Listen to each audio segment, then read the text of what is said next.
2025년 연말정산 자녀 세액공제 꼭 확인하세요.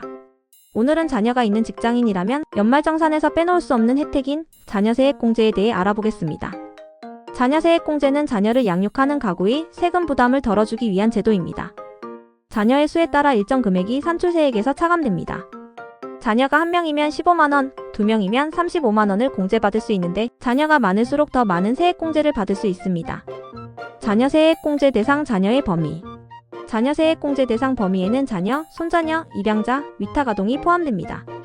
2023년도부터 손자, 손녀도 자녀 세액공제 대상으로 포함되었습니다. 자녀의 나이 기준. 자녀 세액공제를 받기 위해선 자녀의 나이가 8세 이상 20세 이하여야 합니다. 다만 자녀가 장애인인 경우에는 20세를 넘더라도 자녀 세액공제가 가능합니다.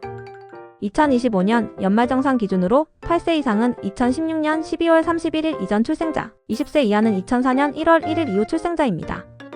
세액공제 금액. 공제 대상 자녀의 수에 따라 세액공제 금액이 다릅니다. 공제 대상 자녀가 1명이면 15만원, 2명이면 35만원, 3명 이상이면 35만원에 2명을 초과하는 1명당 30만원씩을 더해서 세액공제를 받을 수 있습니다. 예를 들어 자녀 각각의 나이가 6세, 11세, 23세인 경우라면 공제 대상 자녀의 수는 11세 자녀 1명이므로 15만원의 세액공제를 받게 됩니다. 만약 자녀 각각의 나이가 11세, 13세, 15세인 집이라면 3명 모두 공제 대상 자녀에 해당하므로 총 65만원의 세액공제를 받게 됩니다. 출산, 입양 자녀에 대한 추가 혜택.